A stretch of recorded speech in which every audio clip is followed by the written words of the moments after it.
this video, I'm going to show you how to graph a line that is written in slope-intercept form. First of all, I want to start out by talking about what is slope-intercept form.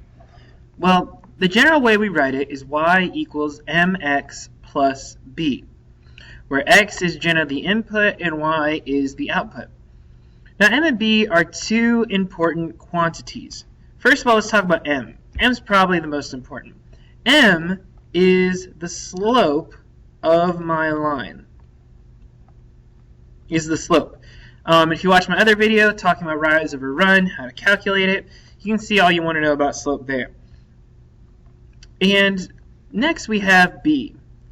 B is the y-intercept. Y-intercept. This is the point where the line touches the y-axis, and generally it's our starting point when we want to graph. Now, the nice thing about mathematicians is that, well, we're not very creative. So we're talking about slope-intercept form. The two pieces of information it gives us is, well, the slope and the intercept.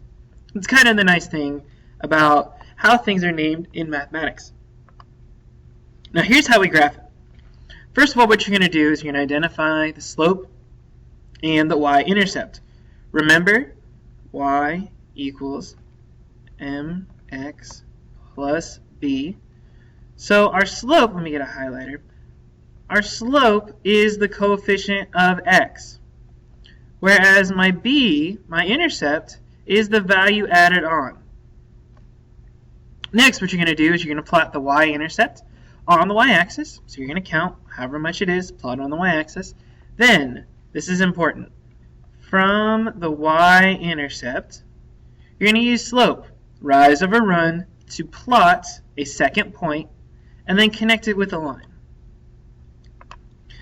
So let's take a look at an example. So what I'm going to start doing is I'm going to identify the important features. First of all, I'm looking at slope. Well, slope is the coefficient of x. So we say slope is 3. Next, I look for my y-intercept. Well, my y-intercept is negative 4. And when you're looking at this, you always take the number to the left, not the number, but the sign to the left of the number. So here it says minus 4, so my intercept is negative 4 from that minus sign. So next, what we're going to do is we're going to start by plotting the y-intercept. Well, the y-intercept is negative 4, so I go on the y-axis, go down 1, 2, 3, 4. There's my intercept.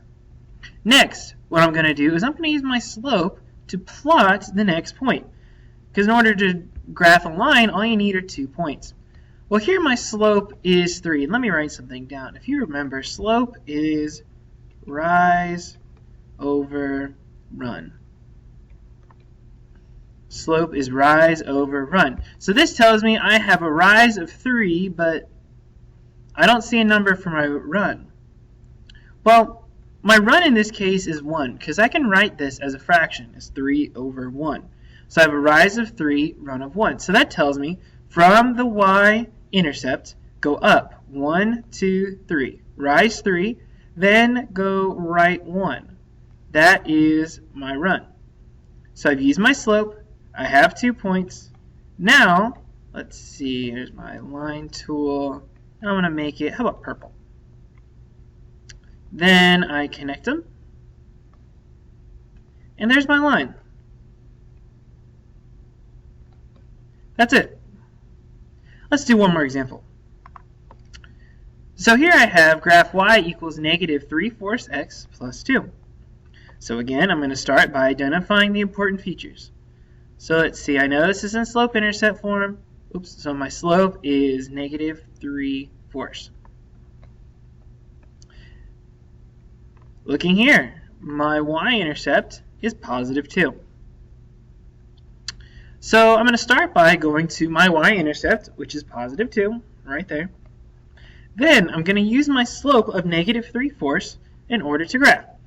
Well, the negative 3 tells me that from this point, I'm going to go down 1, 2, 3. Then the 4 tells me I have a run of 4. Well, go right 4. 1, 2, 3, 4.